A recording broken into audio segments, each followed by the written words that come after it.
안녕하세요. 서인신학교 선교와 문화 과제를 강의하고 있는 김성광 목사입니다. 선교와 문화 제1강입니다. 수업에 대한 목표를 말씀드리도록 하겠습니다. 첫 번째는 인간 문화에 대한 성경 신학적 이해라고 말씀을 드릴 수가 있겠습니다. 문화 인류학적으로 이해할 수 있다고 하는 것이고요. 또한 서로 전달력, 커뮤니케이션의 이해를 도운데 거기에 수업 목표를 두고 있습니다. 두 번째로 생각해 볼 수 있는 것은 인간은 태어나고 성장한 문화의 피조물로서 자신의 문화가 무의식적으로 내면화된 타 문화를 접하게 될 때 긴장과 오해, 충격 그리고 갈등을 경험하게 됩니다. 내가 가지고 있는 문화와 타 문화와 이렇게 충돌하게 될 때 거기서 나오는 충격, 거기서 나오는 갈등을 경험하게 된다라고 설명할 수가 있겠습니다. 그래서 본 강좌는 인간의 문화 이해와 그 중요성을 이해하고자 이 강좌를 개설하게 된 것입니다. 또한 세 번째 볼 수 있는 것은 자연계에 일정한 법칙이 있듯이 인간 삶에도 어떠한 일정한 법칙인 인간의 문화가 사역 현장에서 어떤 역할을 하는지 이해하게끔 함으로써 수강생들로 하여금 유능한 복음 전도자가 되도록 만드는 것이 문화와 선교에 대한 강의가 되겠습니다. 그래서 본강의 중요성을 생각해 본다고 한다면 세상에는 우리나라 또한 나와는 다르게 생각하고 느끼며 살아가는 사람들이 너무나도 많습니다. 세계 어느 나라도 보더라도 한국 문화와 같은 나라는 거의 없을 것입니다. 동양에 보더라도 중국 문화와 우리 문화가 다를 수 있으며 가까이 있는 일본 문화와 또한 우리 문화도 다를 수가 있고 또한 한 나라이지만 좀 38선의 경계로 두 나라가 되는 북한의 문화와 우리 문화와 다를 수가 있다고 하는 것입니다. 그렇기 때문에 세상 사람들이 생각하고 느끼며 살아가는 모습들이 전부 우리와 똑같다라고 생각하면 큰 어산이 되는 것이죠. 너무나 많습니다. 이런 이유 때문에 복음을 전하는 자들이 문화 차이로 인한 의사소통에 장애가 되고 더 나아가서 언제든지 일어날 수 있음을 기억하게 만드는 것이 본강의 중요성이다라고 얘기해 볼 수가 있습니다. 출신 지역의 차이 또는 성별의 차이 또는 연령의 차이 또는 직업의 차이, 학업의 차이 또는 언어의 차이 또한 각자 가지고 있는 가치관의 차이 또 각자가 소유하고 있는 세계관의 차이 뿐만 아니라 종교의 차이 등 이렇게 의사소통에 장애가 드는 요인들이 많이 있습니다. 지금 내가 열거하는 것들은 모두 의사소통에 장애가 될 수 있음을 먼저 우리가 알고 있어야 되리라 생각을 합니다. 따라서 복음 전도자들은 왜 사람들이 다르게 생각하고 다르게 느끼고 다르게 해석하고 다르게 결정하고 또 다르게 행동하는가를 이해하고 연구할 때 우리는 더 효과적으로 하나님의 말씀을 전할 수 있다고 하는 것입니다. 그렇기 때문에 우리는 타 문화에 가서 복음을 전도하는 데 있어서 나의 문화만 내 속에 내면화되어 있는 나의 문화만 강조할 것이 아니라 그들이 가지고 있는 문화, 그들의 가치관, 그들의 세계관, 그들의 종교관, 그들이 느끼고 생각하는 것들을 우리가 이해하고 연구함으로 인해서 그들에게 복음을 전하는데 더 효과적일 수 있다라고 하는 차원에서 본강을 우리가 공부할 수 있는 것입니다. 흔히 세상을 있는 그대로 본다고 말하지만 사실은 세상을 배운 대로 본다라고 얘기하는 것이 더 정확한 얘기를 할 수가 있겠습니다. 그 이유는 보는 것은 학습 배움의 결과이기 때문입니다. 사람은 문화의 피조물이라고 말해도 틀리지가 않습니다. 사람의 문화는 한 인간의 문화는 다른 나라 문화 얘기할 것도 없고 우리나라 문화를 보더라도 우리나라 먹고 마시고 즐기고 놀고 이렇게 하는 모든 것이 문화이지 않습니까? 이런 모든 문화 또 윗사람을 존경한다든가 아랫사람을 귀하게 여긴다든가 이런 모든 문화는 하루아침에 이루어지는 것이 아니라 구구한 많은 세월을 통해서 또 거쳐지고 또 거쳐지고 이렇게 해서 탄생하는 것이 문화입니다. 그렇기 때문에 인간은 그 문화에 의해서 내면화되는 것이죠. 그렇기 때문에 그 문화에 인간이 문화를 창조하지만 인간을 만들어내지만 인간 문화를 만들어내지만 또는 그 문화에 의해서 인간이 지배를 받고 있다 해도 그래서 문화의 피조물이다 얘기해도 틀리다고는 볼 수가 없는 것입니다. 그래서 태어나면서부터 습득한 자기 문화의 간섭 인사하는 거, 먹는 거, 입는 거, 노는 거 이런 것들이 무의식 가운데 내 마음에 내면화되어 있습니다. 그걸 꼭 이렇게 그런 문화를 내가 의식해야 되겠다라고 생각해서 내가 의식하는 것이 아니고 내가 학습해야 되겠다 해서 학습해야 되는 것이 아니고 그냥 살아가면서 무의식적으로 그런 모든 문화가 내게 내면화되어 있다라고 말씀을 해 볼 수가 있습니다.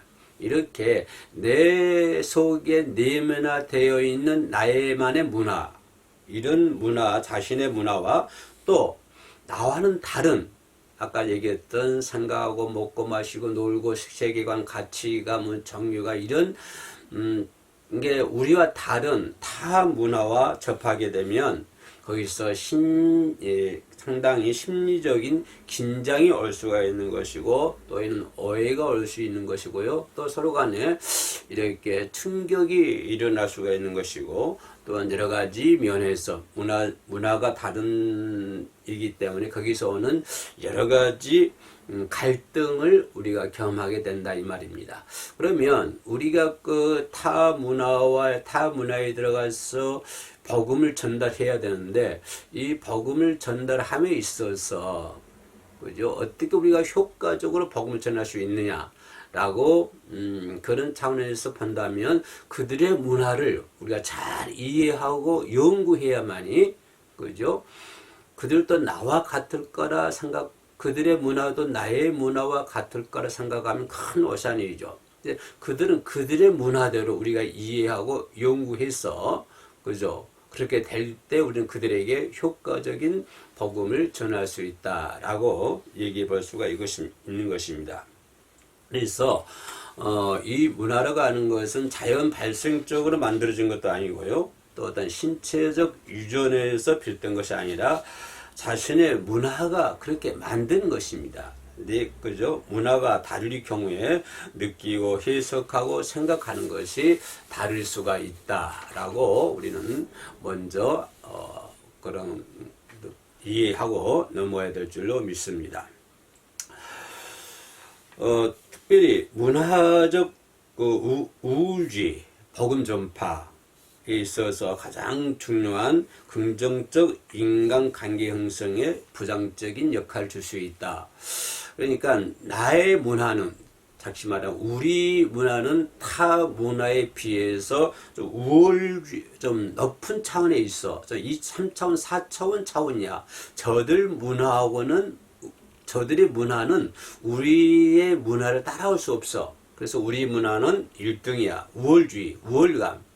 그죠? 이런 것이 있다고 한다면 이런 것에 의해서 우리가 복음 전파에 있어서 그죠? 가장 긍정적인 인간관계 형성에 아주 부정적인 영향을 줄 수 있다고 하는 것입니다.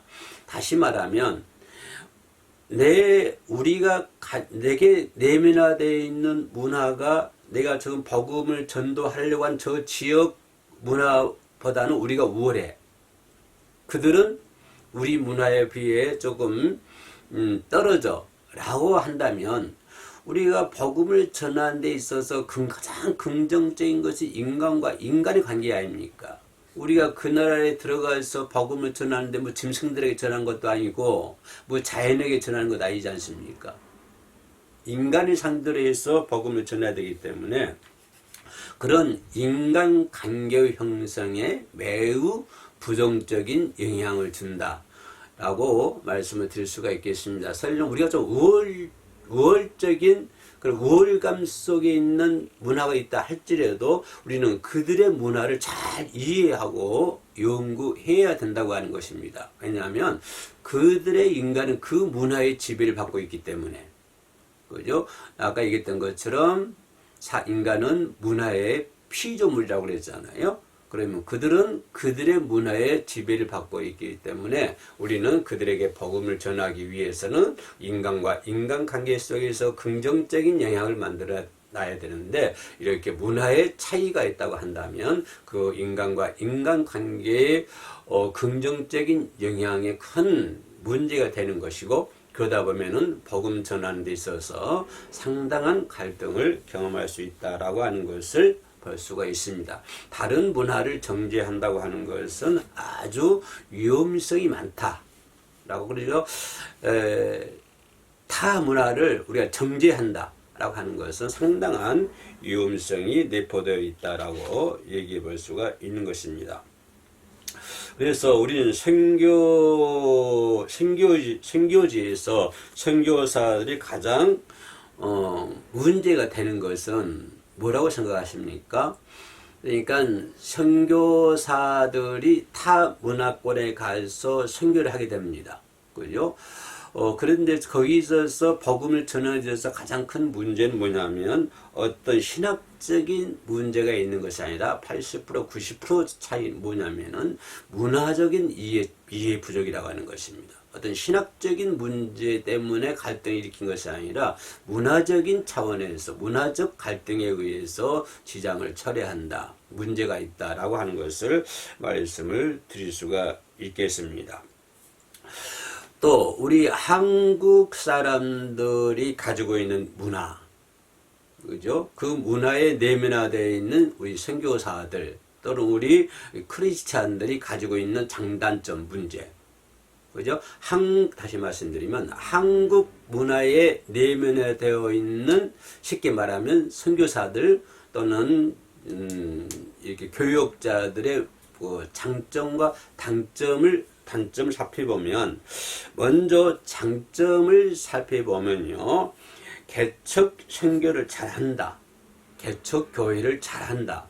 특히 우리 문화, 우리 사람들입니다. 우리 선교사들, 우리 교역자들. 두 번째를 생각하는 것은 어려운 환경에 절대 굴하지 않습니다. 굴하지 않고 강인한 면이 있습니다. 또 세 번째는 사역 진행에 있어서 빠르게 추진력이 있습니다. 우리 한국 사람들은요. 또 현지 적응을 잘합니다. 어디 가셨든지 간에 현지 적응을 잘해요. 그 나라 음식 먹기도 하고 이렇게 잘합니다. 또 다섯 번째 생각하는 것은 몸을 아끼지 않고 의욕적이며 저돌적으로 일을 열심히 한다. 우리 한국 사람들이요. 또 한인 선교사가 가는 곳마다 교회가 세워진다. 특히 필리핀 같은 경우는 선교사 가는 곳마다 교회가 세워지고 또 심지어는 뭐 학교까지 세워진다고 그래요. 이런 것들이 한국 문화인들이 가지고 있는 선교사들의 장점이 날 수가 있죠. 또 그들은 헌신이 투철하고 소명감이 확실하며 열정적이다 라고 하는 것도 얘기할 수 있고요. 때론 새로운 일을 잘 저지릅니다. 사역을 잘해요. 새로운 사역을 잘합니다. 또 아홉 번째는 영성이 뛰어나고요. 신학적인 훈련이 잘 되어 있는 편이다. 그렇죠? 우리 한국 사람들은 또 하나님을 바라는 믿음과 그 믿음을 근거로 물불을 가리지 않는 열심과 끈기로 사역을 열심히 하는 장점이 있다. 이런 장점으로 특히 창의적인 접근 국가사에게 갈목할 만한 성과를 내고 있다. 이런 한국인들만이 한국 문화에 의해서 내면화되어 있는 한국 선교사인들만이 장점에 의해서 그죠? 우리 창의적 우리 접근 국가들에서 갈목할 만한 그런 성과를 많이 나타내고 있다라고 하는 것을 장점으로 볼 수 있겠습니다. 그러면 장점만 있겠습니까? 단점도 있겠죠. 단점을 보면요. 협력 선교에 약하다. 두 번째는 장기적 비전이 약하다. 세 번째는요, 현지 문화에 대한 이해가 부족하고 그 문화에 적합한 선교하는 것에 약하다. 네 번째는 교단과 파송 기관의 색채가 짙은 관계로 인해 협력 사역을 잘 못한다. 각 교단마다 이렇게 협력을 선교사를 보내는데 그런 협력 사역을 잘 하지 못한다고 하는 것입니다. 또한 단일 언어권에서 성장한 이유로 언어 습득에 어려움이 많이 있다. 또 빠른 시간 내에 교회를 세우려고 한다. 자신의 때에 자기의 기념비를 세우려고 하는 욕망이 있다. 또 쉽게 열매를 맺으려 한다. 물질 선교를 한다. 가시적인 선교의 경향성이 강하다. 또 여덟 번째 생각해 볼 수 있는 것은요, 과장된 선교 보고를 한다. 이 배후에는 한국 교회가 부추기고 있는 면도 있다라고 얘기해 볼 수가 있겠습니다. 또한 단점으로요, 연합 사역에 소극적이다. 팀 사역하는 것이 매우 어렵다. 또 열 번째는요, 선교사들 간의 경쟁이라도 하듯이 너무 많은 사역을 벌려놓는다. 11번째, 전문성이 결여되어 있다.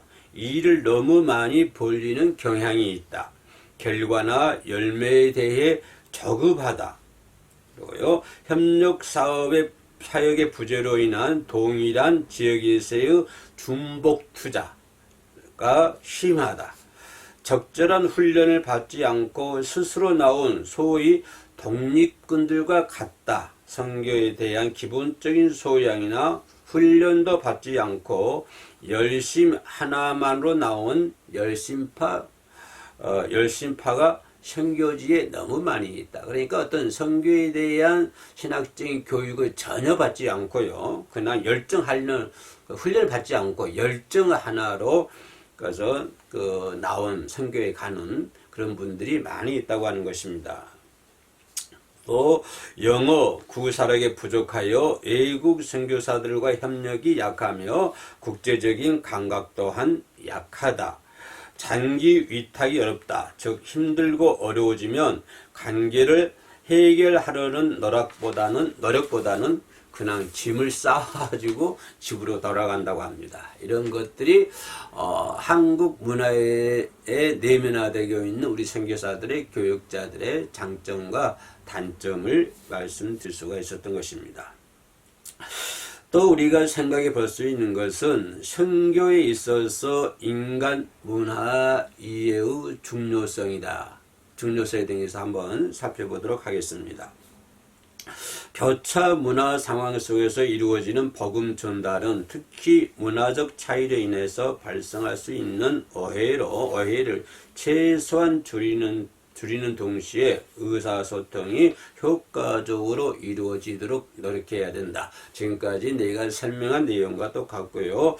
이렇게 하기 위해서는 그래서 그들의 문화에 가서 복음을 전하기 위해서는 수신자 중심의 전달, 나의 문화에 내면화되는 내 문화에 의해서 복음을 전하는 것이 아니라 내 복음을 전달받고 있는 타 문화, 다른 지역의 사람들, 다른 지역의 문화의 중심으로 복음을 전해야 된다라고 하는 것입니다. 내 문화의 중심으로 복음을 전하는 것이 아니라 그 사람들의 문화의 중심으로 복음을 전해야 된다고 하는 것입니다. 그래서 내가 방금 전에 얘기했던 한국 선교사들이 타 문화권에 가서 선교 사역을 할 때 가장 큰 문제점이 뭐냐면 신학적인 오해, 신학적인 갈등이 문제가 아니라 80% 내지 90%는 문화적인 갈등에서 문화적인 차원 차이에서 갈등이 온다라고 하는 것을 방금 얘기했죠. 그런 것처럼 우리가 타 문화권에 가서 복음을 전하기 위해서는 복음을 받는 타 문화권에 살고 있는 그 사람들 문화의 중심적으로 복음을 전해야 된다 하는 것을 말씀을 할 수가 있는 것입니다. 다시 말하면 그들이 내가 전하는 메시지를 수신자가 이해할 수 있도록 이해할 수 있는 방식으로 전파해야 된다고 하는 것입니다. 내가 이해할 수 있는 방법으로 전파하는 것이 아니라 그 타 문화권에 젖어 있는 그 사람들의 문화의 지배를 받고 있지만 그럼에도 불구하고 그들이 내가 전하는 메시지를 듣고 이해할 수 있는 그런 방식으로 전해야 되며 또한 전하는 메시지 내용이 정확하게 전달해야 된다. 그죠? 한마디를 하더라도 정확하게 내가 메시지를 전하고자 하는 내용을 정확하게 전해야 된다고 하는 것을 말씀을 드릴 수가 있습니다. 또 우리가 생각해 볼 수 있는 것은 전달자, 메시지, 수신자가 같은 문화 구조 속에 있어야 한다. 다시 말하면 무슨 말이냐면요. 수신자와 전달자 공통 분모가 있어야 한다고 하는 것입니다. 그러면 내가 저 타 문화권에 있는 사람들에게 복음을 전해야 되는데 그 타 문화권에 길들여져 있는 저 사람과 나의 문화권에 젖어 있는 나와 두 사람 간의 어떤 공통점이 있어야 된다고 하는 것입니다. 그러면 공통점이 있어야 더 효과적으로 복음을 전할 수 있는데 그러면 전혀 다른 문화에 의해서 길들여져 있는 사람들이 어떻게 공통점을 찾을 수 있는가라고 한다면 그러면 타 문화권에 있는 사람들, 나의 복음을 수신하는 저 사람들이 나의 문화를 이해하는 것이 아니라 내가 복음을 전하는 사람들이 그 사람들의 문화를 이해하고 연구함으로 인해서 그로 인해서 서로 공통적인 공통점을 찾아야 한다고 하는 것입니다. 그리고 우리가 그들의 문화를 이해하고 연구함으로 인해서 두 사람 간의 공통점을 찾을 수 있고 그렇게 공통점을 찾음으로 인해서 우리는 더 효과적으로 긍정적으로 복음을 전할 수 있다라고 얘기해 볼 수가 있는 것입니다. 특히 전달자와 수신자가 같은 문화권에서 서로 충분하게 이해할 수 있는 언어와 전달 매체를 사용하여 주고받으면 전달의 효과가 극화된다라고 얘기할 수가 있죠. 그러니까 언어가 같으면 극화가 될 수가 있죠. 그러면 우리들이 그들에게 가서 복음을 전하기 위해서는 먼저 그들의 언어도 우리가 습득해야 된다. 언어도 연구해야 된다. 같은 말을 통하면 서로 더 효과적으로 복음을 전할 수 있잖아요. 저 사람들 우리 말 전혀 내가 저 사람들의 말을 전혀 이해하지 못해. 우리가 복음을 전해야 되기 때문에 우리가 저들 연구해야 되거든요. 저들이 한국말을 공부하지 필요가 없잖아요. 내가 저들의 언어를 공부를 해서 저들의 언어의 방식으로 그죠? 그런 매체를 통해서 우리가 복음을 전할 때 효과적으로 복음을 전할 수가 있는 것이죠. 그러니까 언어, 의사소통이 매우 중요하다고 하는 것을 말씀을 드릴 수가 있습니다.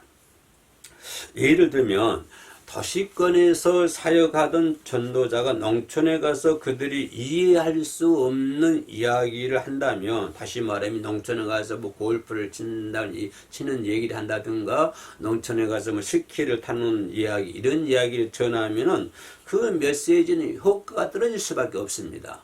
왜냐하면 농촌 문화는 그런 거는 거리가 멀거든요. 스키야 뭐 이렇게 지금만 좋아졌습니다. 하여튼 예전에 그래요. 그렇게 되면 메시지 효과가 떨어지잖아요. 그래서 그들의 정서, 그 농촌 사람들의 정서와 삶을 어울리지 않는 것을 이야기할 경우에는 공감대를 만들어내지 못해요. 그들이 가지고 있는 문화적 차원에서 우리가 접근해야지 그들이 전혀 경험하지 못하는 알지 못하는 얘기를 가지고 우리가 접근을 하면 어떤 공감대가 형성하지 못한다. 공통 분모를 찾을 수가 없다라고 하는 것입니다. 그래서 농촌에 가서 뭐 얘기한다면 뭐 시금치를 뭐 농사 짓는 거 얘기한다든가 그죠 뭐 수로 같은 거 얘기한다든가 농촌의 문화에 맞는 그런 메시지를 가지고 그런 것을 가지고 우리가 그들에게 접근할 때 그들과 나는 그죠 공통적인 어떤 공통 분모를 찾아낼 수 있는 것이고 그렇게 공통 분모를 찾아내므로 말미암아서 우리는 그들에게 효과적인 복음을 증가할 수 있다라고 하는 것을 말씀을 드릴 수가 있는 것입니다. 또 우리는 전달의 목적은 메시지를 이해하는 데 있다라고 하는 것입니다. 우리가 전달의 메시지를 정확하게 이해해야 된다고 하는 것입니다. 예를 들면 이런 예를 드릴 수가 있습니다. 아프리카에 살고 있는 사람들에게 그죠? 저 아프리카 지역의 사람들에게 죄가 흰눈처럼 휘어진다 라고 하는 성경의 가르침을 전할 때 오히려 그것이 장애가 될 수 있습니다. 아프리카 가서 우리가 예수 그리스도를 믿으면 내 죄가 흰눈처럼 하얘져요, 휘어져요 라고 얘기한다고 한다면 저들은 저게 무슨 말인가 모릅니다. 왜냐하면 그들은 한 번도 흰 눈을 본 적이 없기 때문에 그들에게 가가지고 예수를 믿으면 우리의 죄가 흰 눈처럼 휘어져 얘기한다면 전혀 우리 죄가 흰 눈처럼 제 사함을 받는다고 얘기한다면 전혀 그들은 무슨 말인지 그 의미조차도 몰라요. 이해하지는 못합니다. 이럴 경우 우리는 어떻게 그들에게 얘기해야 되냐면 제가 양의 흰 털처럼 희게 씻김을 받는다고 표현하면 그들은 바로 이해할 수 있어요. 그들은 양을 키우고 살기 때문에 흰 양을 키우고 살기 때문에 우리가 주 예수를 믿으면 우리의 죄가 흰 양털처럼 하얗게 제사함 받습니다 라고 얘기하면 그들은 그렇구나 금방 이해하고 서로 공통 분명을 찾을 수가 있는 거예요. 그러나 그런 문화를 전혀 모른 채 우리가 주 예수를 믿으면 흰눈처럼 우리 죄가 사함 받습니다 그러면 아프리카 사람들 저게 무슨 말이야? 하고 눈만 말똥말똥 거리게 될 거예요. 바로 이런 것들이 문화적인 그 선교와 문화에 대해서 공부하는 중요한 요인이 되겠습니다. 이렇게 할 때 그렇게 할 때 우리는 바로 이해할 수 있는 것이죠. 그래서 전도자가 메시지를 전할 때 상대방에게 아주 친숙한 표현과 수단을 사용할 경우 메시지는 더 의미 있게 전달할 수가 있다라고 하는 것입니다. 하나님의 말씀을 우리가 다른 종교, 언어, 세계관, 가치관, 사고방식을 가진 대상들에게 바르게 전하는 것은 결코 쉬운 일이 아니죠. 그죠? 우리가 하나님의 말씀을 전혀 가치관과 우리가 다른 종교관과 다 달라요. 그런 전혀 다른 그런 타 문화권에 가서 복음을 전한다고 하는 것은 상당히 어려운 일이죠. 따라서 전도자가 해야 할 작업은 초문화권적인 성경의 진리 상황.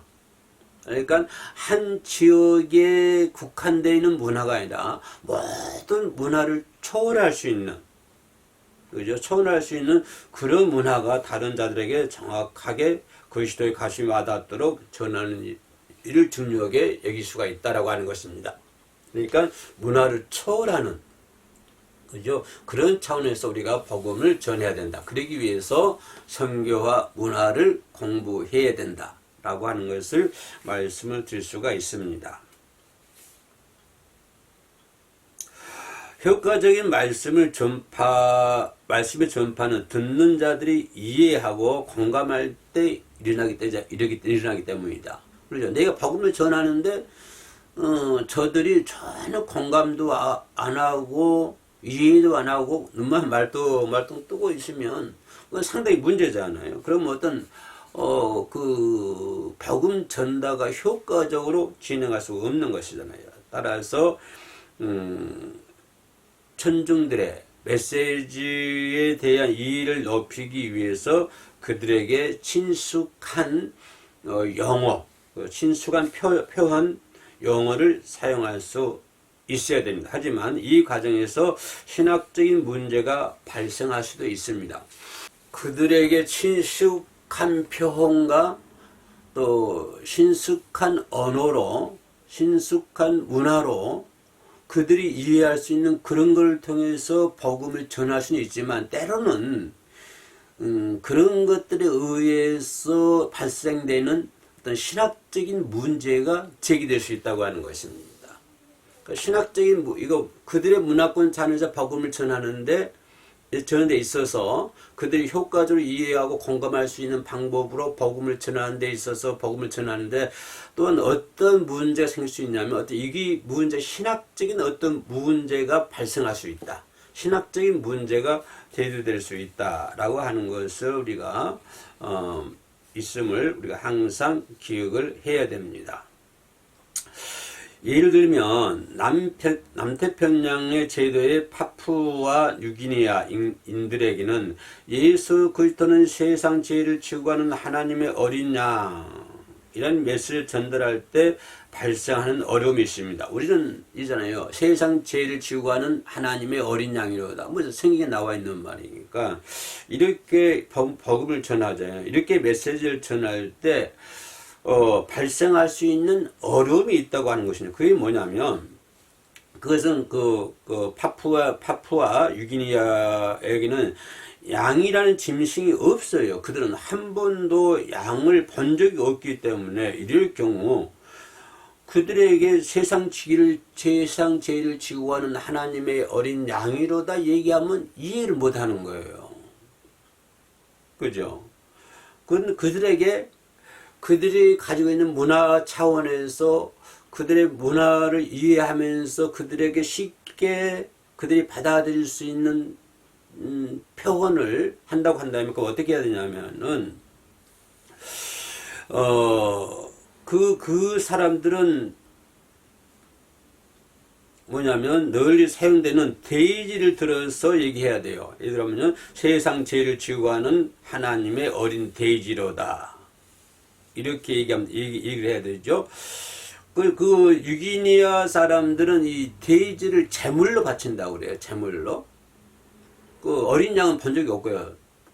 보지도 않고요. 그래서 그들에게는, 그들의 문화는 이 돼지를 잡아서 제물로 바치기 때문에, 제물로 드리기 때문에, 그리고 이런 사람들에게는 세상 죄를 지고 하는 어떻게 해요? 하나님의 어린 돼지로다 라고 얘기하면 그들에게는 그거 쉽게 받아들일 수가 있지요. 그러나 그들에게 친숙한 동물을 사용해서 예수 그리스도의 대속적 죽음을 잘 설명해 줄 수는 있겠지만, 그러나 그거를 가신 예수 그리스도의 신성의 상처를 낼 수가 있는 거잖아요. 어떻게 예수 그리스도를 돼지라고 표현을 해? 하나님을 갖다가 돼지라고 표현해?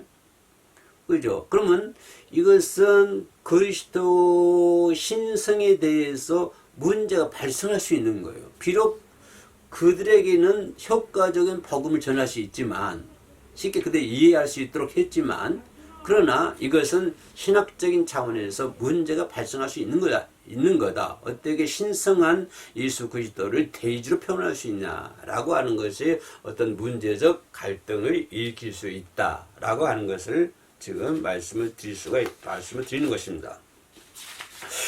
또 우리가 생각해 볼 수 있는 것은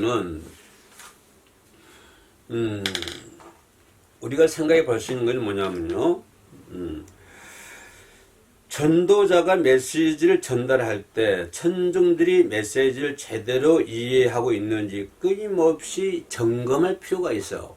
그죠? 우리가 타 문화권에서 복음을 전하는데 저들이 듣는지 안 듣는지도 모르고 계속적으로 할 것이 아니라 끊임없이 저들에게 제대로 이해하고 있는지, 제대로 우리가 전하는 메시지를 바로 이해하고 있는지를 끊임없이 점검을 해야 된다고 하는 것입니다. 그런데 그런 점검도 없이 그냥 무지막거나 하나님께서 알아서 하실 일이다 라고 생각하고 그냥 복음만 전해서는 안 된다고 하는 것입니다.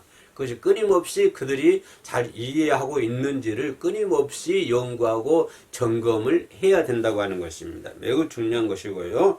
또 수신자의 반응을 점검하지 않고 일방적으로 전한다면 동일 문화권에서 전달률이 낮을 뿐 아니라 문화가 다른 상황에도 훨씬 더 낮을 수가 있다라고 얘기해 볼 수가 있겠습니다.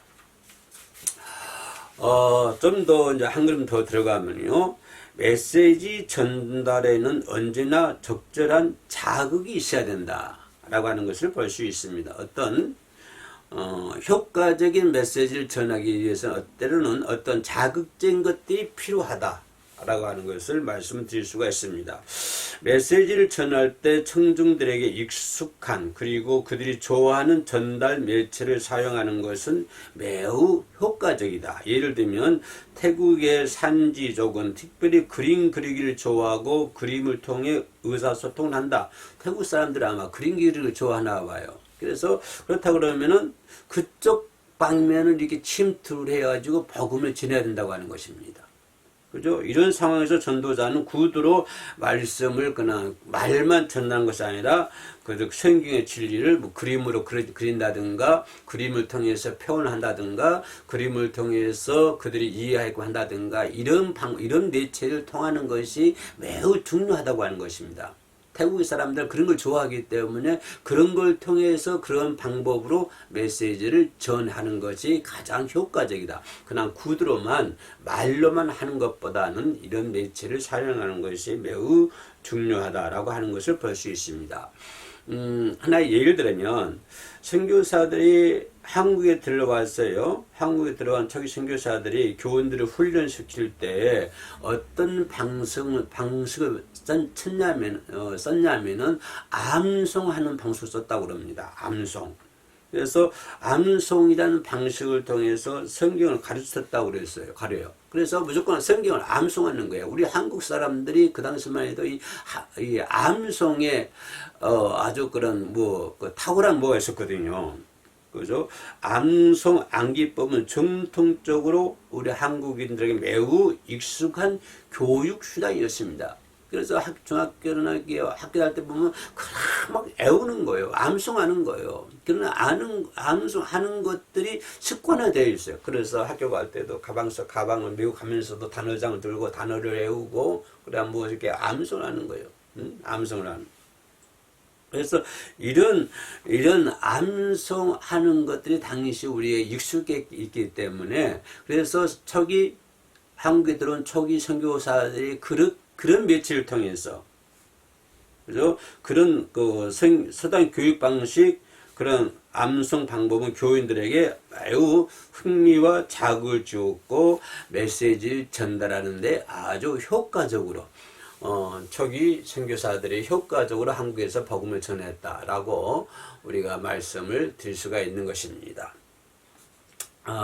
그렇다고 한다면 우리가 생각해 볼 수 있는 그 초기 선교사들이 그 한국 문화에 대한 공부를 철저히 해왔다고 하는 것입니다.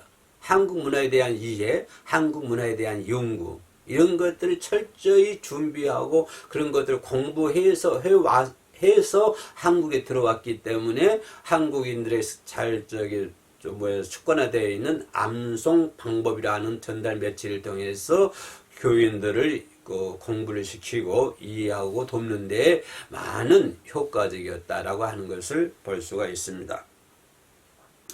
또 우리가 생각해 볼 수 있는 것은 그 아프리카나 이 남미 사람들, 이 사람들은 막 이렇게 음악을 좋아하고 흔들게 춤추는 걸 좋아하잖아요. 큰 소리로 막 하고 있고 이렇게 외치는 설교 시간에는 한마디로 말하면 소란한 가운데 예배가 진행되고 있죠.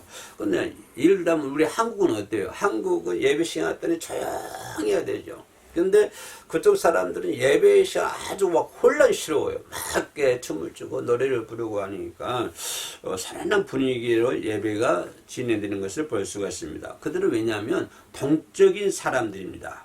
이런 상황에서 메시지를 전할 때 그들에게 익숙한 그리고 그들이 좋아하는 메시지를 통해서 전할 경우 복음이 효과적으로 전할 수 있다라고 하는 것입니다.